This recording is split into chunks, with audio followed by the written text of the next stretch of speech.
ਇੱਥੇ ਦੂਜੇ ਪੜਾਅ ਦੀਆਂ ਵੋਟਾਂ ਆ। ਅਮਰੀਕਾ ਦੇ ਵਿੱਚ ਹੋਰ ਕਿੰਨਾ ਸੋਚ ਰਹੇ ਆ ਵੀ ਹੋਰ ਕਿੰਨੇ ਥਾਵਾਂ ਦੇ ਉੱਤੇ ਵੋਟ ਹੋਊਗੀ। ਅਜੇ ਕੁਝ ਸੋਚਿਆ ਵਿਚਾਰ ਹੋਇਆ ਹੈ ਸਿੱਖ ਫॉर ਜਸਟਿਸ ਦੇ ਦੁਆਰਾ? ਕਿਉਂਕਿ ਅੰਗਰੇਜ਼ਾਂ ਨੇ ਪੰਜਾਬ ਦੀ ਹੱਦਬੰਦੀ ਨੂੰ 98 ਸਾਲ ਬਿਲਕੁਲ ਨਹੀਂ ਛੋੜਿਆ। ਠੀਕ ਹੈ, ਬਿਲਕੁਲ ਨਹੀਂ ਛੇੜਿਆ ਕਿ ਪੰਜਾਬ ਦੀ ਹੱਦਬੰਦੀ ਜਿਹੜੀ ਆ 100% ਜਿਹੜੀ ਇੰਟੈਕਟ ਸੀ। ਪਹਿਲਾਂ 1948 ਵਿੱਚ ਇਹਨਾਂ ਨੇ ਪੰਜਾਬ ਦੇ ਜਿਹੜੇ ਸੀ ਟੁਕੜੇ ਕਰਨੇ ਸ਼ੁਰੂ ਕਰ ਦਿੱਤੇ, ਪੰਜਾਬ ਨੂੰ ਖੁਰਚਣਾ ਸ਼ੁਰੂ ਕਰ ਦਿੱਤਾ। ਸੋ ਉਹ ਪੰਜਾਬ ਜਿਹੜਾ ਅਸੀਂ ਵਾਪਸ ਆਜ਼ਾਦ ਕਰਨਾ ਚਾਹੁੰਦੇ ਹਾਂ, ਕਿਉਂਕਿ ਸਾਨੂੰ ਉੱਥੇ ਹੱਕ ਨਹੀਂ ਮਿਲਦੇ, ਸਾਡੇ 'ਤੇ ਤਸ਼ੱਦਦ ਕੀਤੀ ਜਾਂਦੀ ਆ, ਸਾਡੀ ਆਰਥਿਕ ਤੇ ਜਾਨੀ ਨਸ਼ਰਕਸ਼ੀ ਜਿਹੜੀ ਆ ਉਹ ਕੀਤੀ ਜਾ ਰਹੀ ਹੈ। ਵਾਹਿਗੁਰੂ ਜੀ ਕਾ ਖਾਲਸਾ ਵਾਹਿਗੁਰੂ ਜੀ ਕੀ ਫਤਿਹ। ਲਗਾਤਾਰ ਕਵਰੇਜ ਜਿਹੜੀ ਉਹ ਚੱਲ ਰਹੀ ਹੈ। ਇਸ ਟਾਈਮ ਆਪਣੇ ਨਾਲ ਡਾਕਟਰ ਬਖਸ਼ੀਸ਼ ਸਿੰਘ ਸੰਧੂ ਜੀ ਜੁੜ ਚੁੱਕੇ ਨੇ। ਖਾਲਿਸਤਾਨ ਰੈਫਰੈਂਡਮ ਦੀਆਂ ਵੋਟਾਂ ਦਾ ਦੂਜਾ ਪੜਾਅ ਅਮਰੀਕਾ ਦੇ ਵਿੱਚ ਸੈਕਰਾਮੈਂਟੋ ਕੈਲੀਫੋਰਨੀਆ ਦੀ ਰਾਜਧਾਨੀ ਦੇ ਵਿੱਚ ਉਹ ਸ਼ੁਰੂ ਹੋ ਚੁੱਕਾ। ਉਹਨਾਂ ਦੇ ਨਾਲ ਗੱਲਬਾਤ ਕਰਦੇ ਹਾਂ। ਡਾਕਟਰ ਸਾਹਿਬ ਵਾਹਿਗੁਰੂ ਜੀ ਕਾ ਖਾਲਸਾ ਵਾਹਿਗੁਰੂ ਜੀ ਕੀ ਫਤਿਹ। ਹਾਂਜੀ ਭਾਜੀ, ਰਾਜਕਰਨਵੀਰ ਸਿੰਘ ਜੀ, ਵਾਹਿਗੁਰੂ ਜੀ ਕਾ ਖਾਲਸਾ ਵਾਹਿਗੁਰੂ ਜੀ ਕੀ ਫਤਿਹ। ਬਹੁਤ ਧੰਨਵਾਦ ਹੈ ਤੁਹਾਡਾ ਪੰਜਾਬੀ ਰੇਡੀਓ ਦਾ ਕਿ ਜਿਹੜੇ ਕਿ ਤੁਸੀਂ ਸਾਡੇ ਜਿਹੜਾ ਮੈਸੇਜ ਆ ਉਹ ਸਿੱਖ ਕੌਮ ਤੱਕ ਪਹੁੰਚਾਉਂਦੇ ਜੇ। Thank you very much. So ਅੱਜ ਕਿੱਦਾਂ ਲੱਗ ਰਿਹਾ ਆ ਸੰਗਤਾਂ ਦਾ ਉਤਸ਼ਾਹ ਦੇਖ ਕੇ? ਅੱਜ ਬੜੀ ਖੁਸ਼ੀ ਹੈ ਜੀ ਵੇਖ ਕੇ। ਵੇਖੋ ਇਹ ਸਾਰੀਆਂ ਜਿਹੜੀਆਂ ਪੰਕਤਾਂ ਕਈ ਲੇਅਰਸ ਨੇ ਜਿਹੜੀਆਂ ਲੋਕਾਂ ਦੀਆਂ ਲੱਗੀਆਂ ਹੋਈਆਂ ਨੇ। ਉਹ ਹੈ ਜਿਸ ਤਰ੍ਹਾਂ ਤੁਸੀਂ ਵੇਖਦੇ ਜੇ ਏਅਰਪੋਰਟ 'ਤੇ ਜ਼ਿਆਦਾ ਭੀੜ ਲੱਗ ਜਾਏ ਤੇ ਉਹ 5-6 ਲਾਈਨਾਂ ਜਿਹੜੀਆਂ ਕੋਈ ਤੁਹਾਨੂੰ ਉਹ ਸਨੇਕ ਟਾਈਪ ਦੀਆਂ ਜਿਹੜੀਆਂ ਨੇ ਤੁਹਾਨੂੰ ਲਾਈਨ ਲੱਗ ਜਾਂਦੇ ਨੇ। ਇੱਥੇ ਸਭ ਤੋਂ ਵੱਡੀ ਗੱਲ ਇਹ ਆ ਵੀ ਮੈਂ ਇੱਥੇ 6 ਵਜੇ ਪਹੁੰਚਿਆ ਸਾਂ ਤੇ ਸਾਰੀਆਂ ਗਲੀਆਂ ਜਿਹੜੀਆਂ ਨੇ 6 ਵਜੇ ਹੀ ਸੰਗਤਾਂ ਨਾਲ ਉਹਨਾਂ ਨੇ ਭਰ ਦਿੱਤੀਆਂ ਸੀ ਤੇ ਪੰਜਾਬ ਆਜ਼ਾਦ ਹੋ ਰਿਹਾ ਵਾ। ਇੱਥੇ ਲੋਕ ਜਿਹੜੇ ਨੇ ਬੜੀ ਖੁਸ਼ੀ ਨਾਅਰੇ ਮਾਰ ਰਹੇ ਨੇ ਕਿ ਉਹ ਦਿਨ ਦੂਰ ਨਹੀਂ ਜਦੋਂ ਕਿ ਪੰਜਾਬ ਇੱਕ ਆਜ਼ਾਦ ਦੇਸ਼ ਬਣ ਜਾਏਗਾ, ਜਿਸ ਤਰ੍ਹਾਂ ਕਿ ਇੱਕ ਦੇਸ਼ ਆਜ਼ਾਦ ਸੀ ਪੰਜਾਬ ਕਿ ਜਿਹੜਾ ਕਿ 1849 ਵਿੱਚ ਬਰਤਾਨੀਆ ਨੇ ਸਾਡੇ ਕੋਲ ਖੋਹ ਕੇ ਤੇ ਉੱਤੇ ਕਬਜ਼ਾ ਕਰ ਲਿਆ। ਫਿਰ 1947 ਵਿੱਚ 98 ਸਾਲ ਬਾਅਦ ਜਿਹੜਾ ਸੀ ਭਾਰਤ ਨੂੰ ਮਿਲ ਗਿਆ। ਦਿਸ ਵਾਸ ਇਨਕੋਰੈਕਟ ਜਿਹੜੀ ਸੀ ਡੀਕੋਲੋਨਾਈਜੇਸ਼ਨ ਸੀ।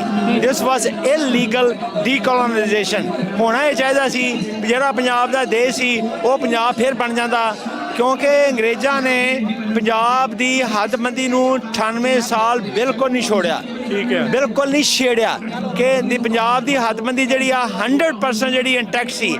ਪਰ ਜਦੋਂ ਆਜ਼ਾਦੀ ਮਿਲੀ 1947 ਤੋਂ 1 ਸਾਲ ਤੋਂ ਵੀ ਪਹਿਲਾਂ 1948 ਵਿੱਚ ਇਹਨਾਂ ਨੇ ਪੰਜਾਬ ਦੇ ਜਿਹੜੇ ਸੀ ਟੁਕੜੇ ਕਰਨੇ ਸ਼ੁਰੂ ਕਰ ਦਿੱਤੇ, ਪੰਜਾਬ ਨੂੰ ਖੁਰਚਣਾ ਸ਼ੁਰੂ ਕਰ ਦਿੱਤਾ। ਸੋ ਉਹ ਪੰਜਾਬ ਜਿਹੜਾ ਅਸੀਂ ਵਾਪਸ ਆਜ਼ਾਦ ਕਰਨਾ ਚਾਹੁੰਦੇ ਹਾਂ, ਕਿਉਂਕਿ ਸਾਨੂੰ ਉੱਥੇ ਹੱਕ ਨਹੀਂ ਮਿਲਦੇ, ਸਾਡੇ 'ਤੇ ਤਸ਼ੱਦਦ ਕੀਤੀ ਜਾਂਦੀ ਆ, ਸਾਡੀ ਆਰਥਿਕ ਤੇ ਜਾਨੀ ਨਸ਼ਰਕਸ਼ੀ ਜਿਹੜੀ ਆ ਉਹ ਕੀਤੀ ਜਾ ਰਹੀ ਹੈ।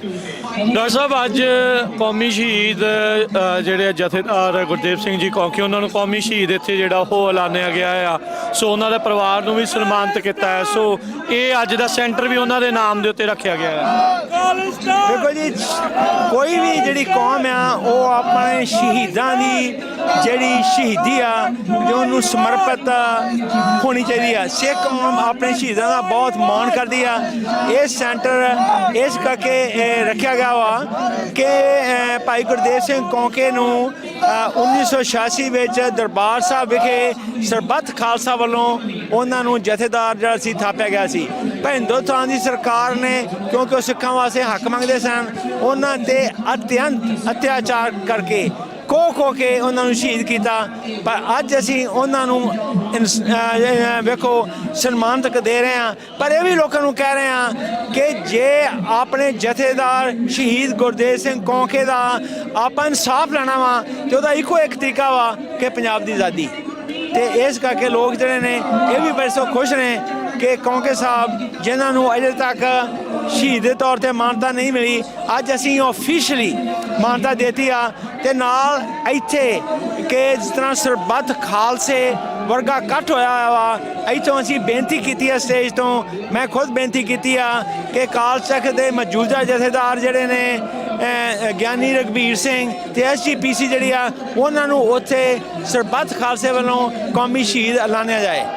ਸੋ ਬਿਲਕੁਲ, ਸੋ ਇੱਥੇ ਦੂਜੇ ਪੜਾਅ ਦੀਆਂ ਵੋਟਾਂ ਆ। ਅਮਰੀਕਾ ਦੇ ਵਿੱਚ ਹੋਰ ਕਿੰਨਾ ਸੋਚ ਰਹੇ ਆ ਵੀ ਹੋਰ ਕਿੰਨੇ ਥਾਵਾਂ ਦੇ ਉੱਤੇ ਵੋਟ ਹੋਊਗੀ। ਅਜੇ ਕੁਝ ਸੋਚਿਆ ਵਿਚਾਰ ਹੋਇਆ ਹੈ ਸਿੱਖ ਫॉर ਜਸਟਿਸ ਦੇ ਦੁਆਰਾ? ਅਸੀਂ ਅਨਾਉਂਸ ਕਰਾਂਗੇ ਬਲਕਿ ਜਦੋਂ ਵੋਟਾਂ ਖਤਮ ਹੋਣਗੀਆਂ ਵੀ ਅਗਲਾ ਪੜਾਅ ਕਿੱਥੇ ਆ।